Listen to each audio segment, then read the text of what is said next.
Hi everyone, this is Megan with Left in Knots, and today I'm going to show you the attached or join as you go single crochet ribbing technique.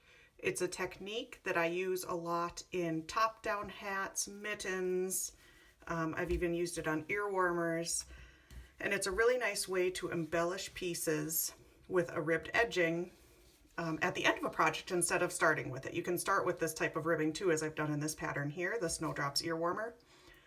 But you can also end a pattern with this ribbing. So I'm going to show you how to do that today because it's something that I use. It's a technique that I use a lot in my mitten and top-down hat patterns. So today, for demonstration purposes, I've got this hat here that I've almost finished.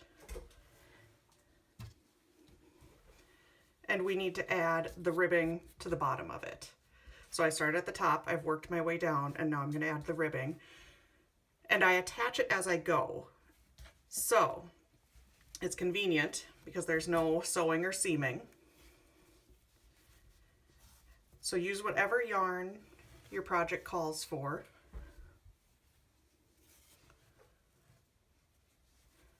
And corresponding hook. Get to the point of adding your ribbing.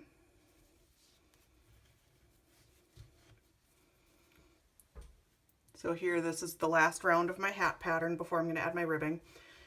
And then you're going to I joined here in a circle or in a round to the first stitch of my round, and then I'm going to just keep going with where I joined, and I'm going to chain some chain stitches coming off of that.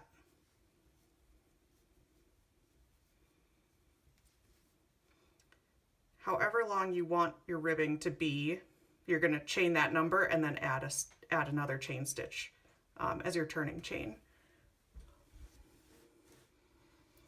So I think that looks good. I've got 1, 2, 3, 4, 5, 6, 7, 8, 9 chain stitches there. I think that looks about right. So now for my first row of the ribbing, I'm going to take my crochet hook, insert it into the second chain stitch from the loop, yarn over, and do a single crochet stitch. And I'm going to do single crochet stitches along that entire chain.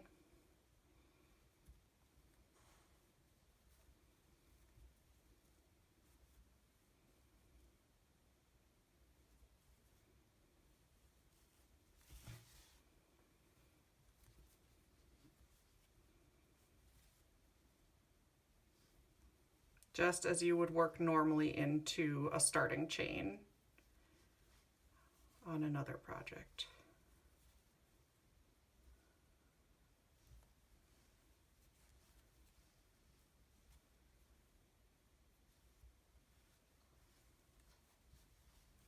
Okay, so since I chained 9, I should have 8 single crochets. 1, 2, 3, 4, 5, 6, 7, 8. Now, this is where the join as you go part comes, or the connected part. I'm going to slip stitch into this first stitch of my round. That connects this row of ribbing to this stitch. You're going to have the same number of rows of ribbing as the number of stitches in your previous round, or your last round of your project. And so now I've attached that row. Now I'm going to go into my next stitch over here, slip stitch into that stitch just to connect it, and chain 1 to turn. I'm going to turn my project, and to get the nice ribbing look, you're going to work in just the back loop of your stitches. So now I'm going to work in the back loop only with single crochet stitches again.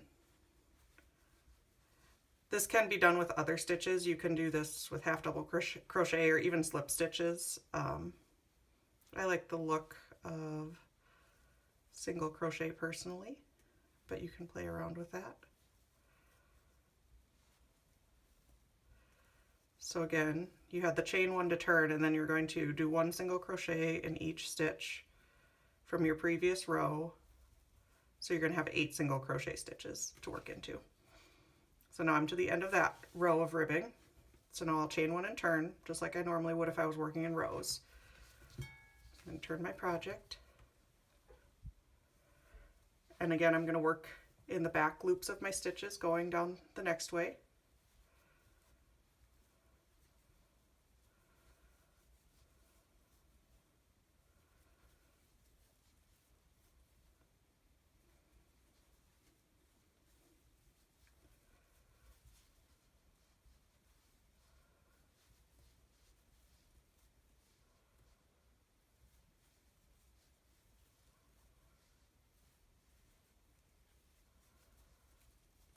Coming back down this way, it's kind of easy to miss that first stitch, so make sure you're counting. Right now I've only done 7 and I have 8 in my rows, so just make sure you're hitting that last stitch of the row because sometimes it can get hidden.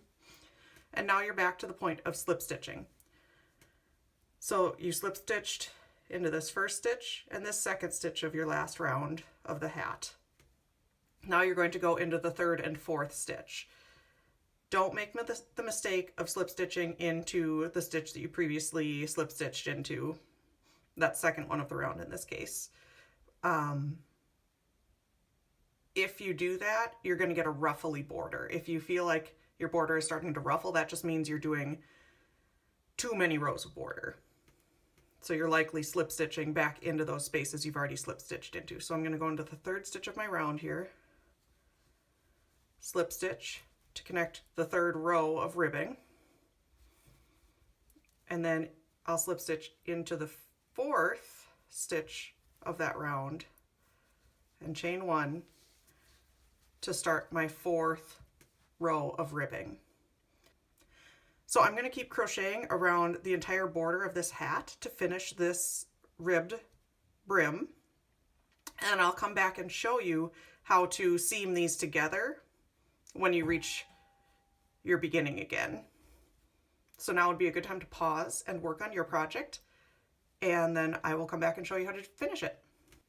Okay, we're back, and I finished my ribbing. As you can see, I've gone all the way around the hat and it's laying nice and flat. Again, if you're seeing any kind of ruffling or rippling, that means you've probably done too many rows of this ribbing.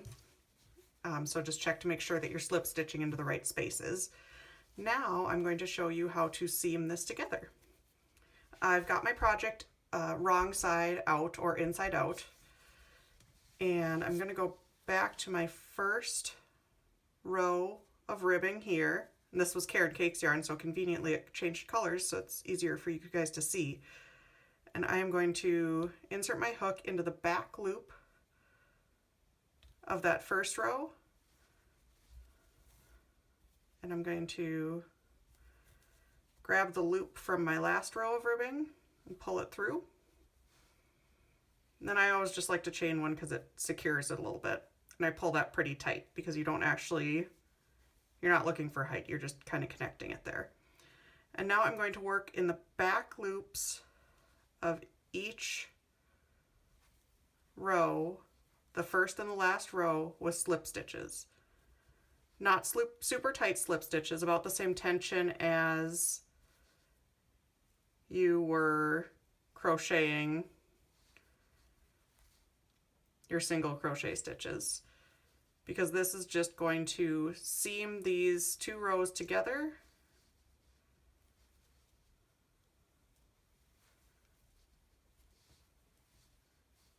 and then when you get back to the beginning, you'll just have a few ends to weave in and you'll be done with your hat or your mitten or whatever type of project you're finishing this with. Okay, so I just worked through my last two back loops here. Then I just like to pick a spot, a stitch from that last round of the hat portion of the pattern or whatever project you're working on. Pull it through and pull it tight just as one last way to connect that. Then you're going to take your scissors, clip your yarn, pull it through, pull tight, and then you have that seamed together nicely, again, on the inside of your project because you had your hat or your project inside out when you were doing that. So then when I flip it around, turn it to the right side,